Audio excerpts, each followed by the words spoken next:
We watched every John Cena Elimination Chamber match, all 7 of them from 2006 to 2018. What do you think, Razak? I feel like, as you mentioned in the previous video, go check out our hot takes.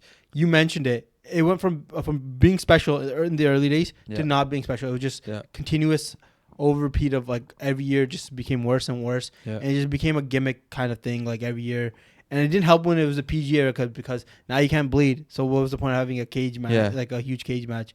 The whole point is this structure is supposed to be brutalizing on the body, but it doesn't like seem like it. Even at the end, it didn't even seem like they had steel on the outside. Yeah, they just have padding on the outside. Yeah, it lost a lot of its specialty. Like a lot of things that drew you in. So since we watched all 7 of these matches, we might as well rank them from 7 to 1. Let's start with number 7, 2010. What do you think about this match, Zach?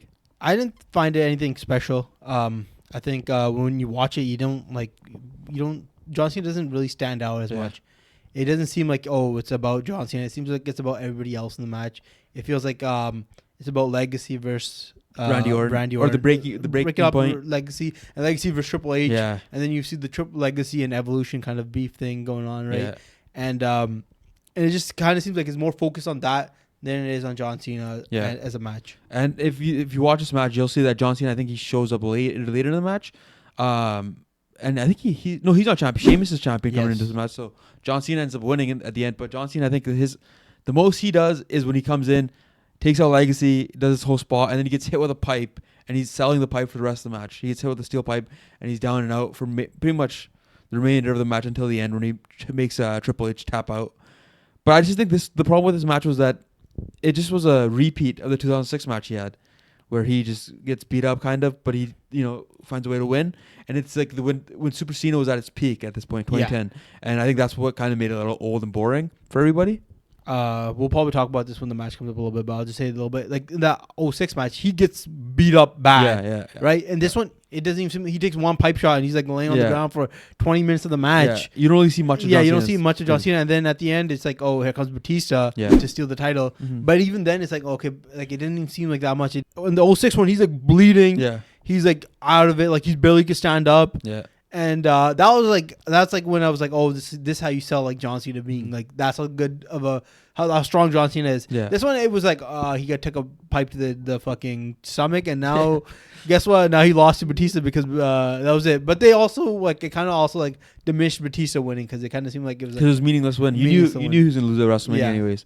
I think this match was more about everybody else than John Cena. That's why it's probably number 7 for us. Legacy's breakup, and then even Triple H. The most memorable part was Triple H, his entrance, his face, the face he makes. He just looked like a cartoon character or something. I don't know. Yeah. That was a peak of PG era right there for you. All right, number 6, we had the 2018 match, which to me was a quality match. If you didn't watch a good Elimination Chamber match, it's a good match to watch. But the problem is, this is a John Cena list, and John Cena in this match, I feel like there wasn't enough for him to do because 7 men in this match. This match was carried by guys like Roman Reigns, Seth Rollins, Finn Balor, and Braun Strowman. Those guys all look great, but John Cena was kind of in the match to be like, what's he gonna do at WrestleMania? What's his plan? I like the uniqueness of how 3 people started this match. Yeah, that once again, that's about the match itself. Not about John Cena in the match. Yeah. We didn't see much of him. He didn't seem like he did anything. It didn't seem like he gave his 5 moves. 5 moves of doom. Yeah. He gave it to you. Yeah, he gave it to you. The one thing he did that was impressive was attitude adjustment to Braun Strowman. Yes, and I think that was the peak of his match. Outside of that, there's not much for him in this match. I think this match was less about him. He was just in it to kind of sell that story about what's going to go on for WrestleMania with him. And I mean. True. When he got eliminated, it was also kind of anticlimactic because he just got hit with the power slam, his finisher, and then it was out. And when he got eliminated, it was like, who cares? The other thing, that when you mentioned the Braun Strowman thing, that wasn't even that. Like he's done that his entire career. You know what I mean? He's picked up other bigger guys, and he's also done that. He's also picked up like 3 guys at once and done that. Yeah. So it doesn't seem, at this point, it doesn't seem like what John Cena is doing is really like memorable. It just seems like John Cena is like. It kind of feels like it is him winding down his career a little bit, right? Yeah, you could tell. It's like that was kind of the run that we've been on the last few years with John Cena, where he's just like he's just there to sell the match and not do much himself, and then just lose. Number 5 is the 2009 Elimination Chamber. This one, kind of an interesting interesting Elimination Chamber because of a few things. First of all, John Cena kind of was at the peak of his powers at this point, right? Yeah, he was. I wouldn't say kind of. He was a man in WWE. Super Cena was in full effect at this point. You never seen this man lose in real life. Yeah, and I think the biggest problem was that he came in at 6th. So most of this match, since this is once again a John Cena list, this isn't about the match itself. Back then I was super surprised when Edge showed up and jumped Kofi Kingston got into the match. I loved that part of the match. That was sick. But to me, John Cena didn't do enough once again. The match starts off with like a bunch of everybody else kind of carrying Edge, Rey Mysterio, and I think Y2J until Cena comes in at number 6. That's when I think the match. That's when he jumps in. I think he does 5 moves of doom, and then he gets eliminated out of nowhere. Yeah. So for me, not much of an impact for John Cena in this match. It felt like he's in and out. I like that they did make him look strong. The fact that they took every finisher to beat him. They made him look like he was a giant. He was a giant. Like how you should book a giant. Yeah. And I like that part about it, but like his impact was like little to his match. Yeah. To be honest, if he wasn't in this match, it'd be like, all right, it's still a quality match. You could have just subbed anybody in it for his position. And because he didn't eliminate Mike Knox, he didn't eliminate Kane. Yeah, he didn't do any of the heavy lifting like he usually does. Yeah, right. And like how John Cena, John Cena is like the first, like once again to bring back 2006, he does majority of the lifting in that match, and he makes himself look big. Yeah, and here it just seemed like it was in and out. I'm going home. Yeah, but the thing was, the one positive for this match, which is why it's higher than 2018 and 2010. Was because that the part that he got eliminated, just like that. The fact that he was champion and he got eliminated, that was surprising on its own, right? Yeah. Because at the time you expected him to just clear the house and just eliminate all 3 guys, just the way Super Cena usually does. But then they obviously had to create a little bit of a surprise factor, but with him losing the belt to Edge.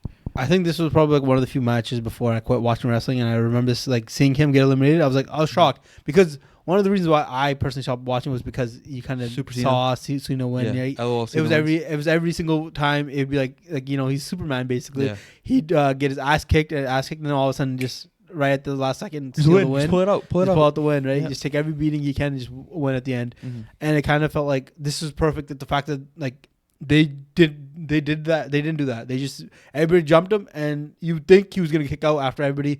He got 619. He got cold breaker. He got speared. And watching this match again, I was like, oh, he's gonna kick out. Yeah, he didn't, I was like shocked. Yeah, my reaction was like how Edge's reaction was in the match. Yeah. Like he was shocked because now it's come down to these 3. Yeah, with the 3 that carry the match. And now anybody could win the belt at that point. Yeah, anybody can win the belt. It kind of made it interesting, and that's why I agree with you. It's better than the 2018 one because this one like made it like there's a surprise factor. Number 4 is 2011. This one felt kind of a mixed bag for me, and at least I have a mixed bag of emotions for this one, or opinions, I guess. I think John Cena was kind of doing a bit of both. He was, he took a lot of bumps. Yeah. But then at the same time, the story didn't feel like it was about him at all, right? No, it didn't at all. Like it just like seemed like it was more about Randy and Punk, because like Punk got it in Randy Orton's head, and he Randy Orton RKO'd him, eliminated him. And because the cage door couldn't open, and then he and then the fake GM, whoever it was, said, "Oh, he's back in the match." Yeah, and it kind of seemed like that was more about what the match was than about John Cena. Like John Cena was in the match. He did a lot, like compared to 2009, he did a lot more, and to 2010 he did a lot more. It seemed like he did a lot more in the ring. He was actually involved in this match. Yeah, he was involved in this match. He took, like you mentioned, a lot of bumps. He took the RKO outside. He took John Morrison like jumping on him. Mm-hmm. He took R-Truth when R-Truth had his like 30 seconds of fame. He got hit with his like spinning move, whatever that is called. But I feel like overall it was just that he was the third man in the match. Right? Yeah, I think it went Punk, Randy. Oh, the fourth man, because I think John Morrison carried, really right? But like I mean, like it was like John Morrison had memorable moments, right? But I feel like Punk and Orton also like that. The match was kind of built around them. Yeah. And with John Cena obviously being the winner to go to WrestleMania to face the Miz. I agree. I think there's the bumps from John Cena were positive. Him being involved in the match for a lot longer, or at least being involved in the action a lot more than he was in other Elimination Chambers. That's a big part. And he won the match with that attitude adjustment over the what do you call it, the ropes onto the outside of the Elimination Chamber. Yeah, I think if there was a bigger story for him in this match, it would have been a better match for him.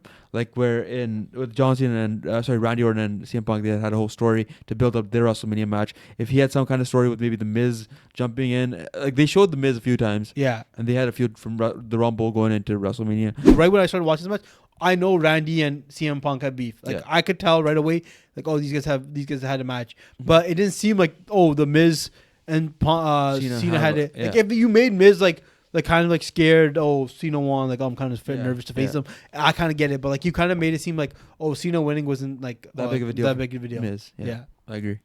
Number 3 is 2014. This match with Daniel Bryan, Randy Orton as champ. He had both belts. Yes. John Cena was coming in with going after the belt, but there's only one negative that we both agreed on here. And I think that this match wasn't about John Cena as much as it was about Daniel Bryan and Randy Orton. It was, you like even watch this match. I wasn't there for the yes moment. So like, when I was watching it, you could tell like they were pushing for Daniel Bryan. Whenever you did anything major, it was they were hyped. They were pushing him hard. The fans loved it. But the WWE was kind of teasing. We're not going to push this guy. We're going to give you guys what you want, but not really. And then Randy Orton was looked at as like he was like this main eventer who's going to take on Batista at WrestleMania. That's kind of what the booking was. Yeah. And then John Cena, on the other hand, was kind of just in that match, looking for a road to WrestleMania. And the positives of this match was that John Cena wasn't really Super Cena, but he's also like he was in the mix of being that guy who everybody kind of likes and hates.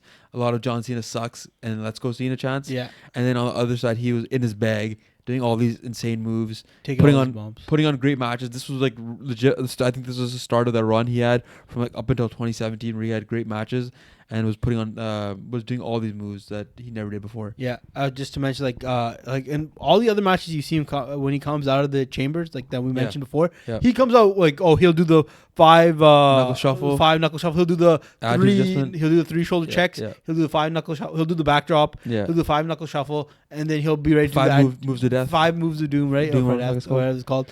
And then here we go, right? And then someone would just come in like right when he's about to do the attitude adjustment. Someone come in and interfere. This one he starts like he's gonna do them, and then everybody just like shuts it down, and he just takes a bunch of bumps, and then as you mentioned he does all the moves, Super Cena moves afterwards. Yeah, and then he still fails. You know, they get interrupted over and over again. But I think the finish of his match was great too, with the Wyatt family coming in. Yeah, because it actually sets him up for his WrestleMania match more than anything, and I think that's a great way of getting him eliminated, because I think at that point he has Randy Orton in his submission lock. And obviously it's John Cena, so you'd think the guy would tap out, but then they gave him an out with the Wyatt family coming in, 100. And they obviously kept Cena looking strong. Yeah, but at the same time making the rest of his match move well. And I also like that it was kind of a misdirection too, because they used the Wyatts, and you mentioned this. I don't know. I'm not 100% sure if they were in a rivalry with Daniel Bryan at this point, or they just came up a rivalry. But still, so you don't know who they were after. Because right when they came in, the first person they attack is Daniel Bryan. Yeah. So it kind of gives a kind of fake out to the audience as well. Like, maybe Daniel Bryan's gonna get eliminated by the Wyatt family. Yeah. And then it turns out to John Cena, and which is perfect. Just a way to take out Super Cena. Yeah. It makes him look great, while like setting up a WrestleMania match at the same time. Yeah, and not hurting anybody else. Number 2 is 2017. John Cena coming fresh off of his 16th world title win against AJ Styles at the Royal Rumble. This is a great performance from Cena, because he enters the match. He's a champ. He enters the match. He's number 1, going head to head with AJ Styles, and this was right after they came off their quality feud. I think one of the best feuds of John Cena's career, best rivalries of his career. And I mean, he put on a show in terms of in-ring talent and in-ring ability. I was like, where was this when I was a kid? Huh? Yeah, that's what I was thinking. Like, this guy's jumping off the cage. Yeah, this guy's jumping off the side of the pods, I should say. Yeah, this guy's doing all these moves. I'm like, where was this? This guy gave me 5 moves when I was a kid. Where was these like suplexes and all this stuff? He developed a bag for no reason. At the end. He's doing a bunch of stunners. He's doing moves off the top ropes, and I was like, this guy just all of a sudden becomes one of the better wrestlers. Mm-hmm. This would have been entertaining. I would have kept watching wrestling if you were doing this. Yeah. But overall, I would just say like this match, like compared to the other ones, was much better because he had a much bigger impact. Yeah. He came out one. Mm-hmm. He actually, like, him and AJ Styles had a great match. Bray Wyatt comes in. He's still a threat. Still a threat. But he's not Super Cena. You could tell like he's not Super Cena. Yeah. He's not that like he's taking bumps. He's not like, oh, you guys just keep beating him up. No, he's also fighting back. And then I think when Brian Corbin comes in, Brian Corbin, sorry. Bear. He's the guy that looks big in this match, right? Yeah. It's not John Cena. Yeah. It's not anybody else. It's a lot of the new talent that looks like they're deadly. And he puts him in the STFU. The guy doesn't tap. He breaks out of it. John Cena takes his end of days, right? This is finisher. He takes that, and John Cena still looks big, but he also makes someone else look bigger, stronger. Stronger. Which is like he didn't really do when we were kids. I would say when we were watching him. Yeah, obviously when he's at the peak of Super Cena, he's not. He's not doing that. But now he's like it makes him like he looks like he's Super Cena, but he's not really Super Cena. Yeah. At number 1 is the 2006 Elimination Chamber, his first Elimination Chamber match. This one was just a classic Elimination Chamber, exactly what you expected back in the day from a good old Elimination Chamber match. This one, they weren't overused, overbooked. The best thing about this match is you saw how brutal the Elimination Chamber actually was. They always hype it up to this day of how brutal it is to go into that, whatever they call it, the structure. And this match actually showed it because everybody's bleeding, everybody's busted open. John Cena was bleeding by the end of it. I don't think you see him bleed in any of the other matches he was in moving forward. No, and I liked how he started the match. Yeah, he came out number 1. Shawn Michaels, Shawn Michaels was number 2. Him and Shawn Michaels start 1, 2. It doesn't really matter. It's the Royal Rumble all over again. But 1 and 2, he starts off, and it's not like here's John Cena. He just him kicking everybody's ass. It's him just taking a bunch of bumps. Yeah, he gets hit by a bunch of like moves by Carlito, by Shawn Michaels. Kurt Angle throws him, ragdolls him around, ankle locks him, and then near the end, it's just Chris Masters and Carlito teaming up and just beating him up to the point where like you mentioned he's bleeding, and it's just like you don't see John Cena in that fashion a lot of times of him just getting his ass kicked a lot. They did a good job of making him look weak, but not making him look like a Super Cena thing with that they started doing in the 2010s, where he would get his ass kicked all match and he'd still find a way to pull off the 5 moves of doom, the FU and or the STFU and STF or Hatchet Adjustment, whatever area you're from. He doesn't pull those moves off at the end and somehow win the match. He wins in a sneaky way. He gets that roll up at the end on Carlito after Carlito eliminates. Carlito betrays Chris Masters, and then John Cena rolls him up, gets the win, and it's kind of like you don't really expect it nowadays to see him winning in that fashion, but in that match it worked perfectly. It was booked perfectly, just to have the Edge part at the end where Edge comes in with the Money in the Bank. It made so much sense to have him win in that fashion too. And just to add on, like look at compared to the worst on this list, 2010. Yeah, he just takes one pipe shot. Yeah, and he's out for the rest of the match. In this match, like we mentioned multiple times, he takes brutal bumps. He takes a bunch of bumps. He's bleeding. And it actually pays off. Like, oh, John Cena barely survived, and now here comes Edge, and he went through a war. And he went through a war. Well, in 2010, he didn't really go through a war. He just got pipe shotted, and then and like you mentioned, he's Super Cena. He still did the moves, and he still won somehow. Yeah, that's how we ranked all 7 of John Cena's Elimination Chamber matches. Let us know in the comments down below what you thought. Did you think some of these matches were too high, or do you think that some of them too low? Were you a fan of the 2006 match like we were, or not? Subscribe, like, once again, leave a comment, and thanks for watching.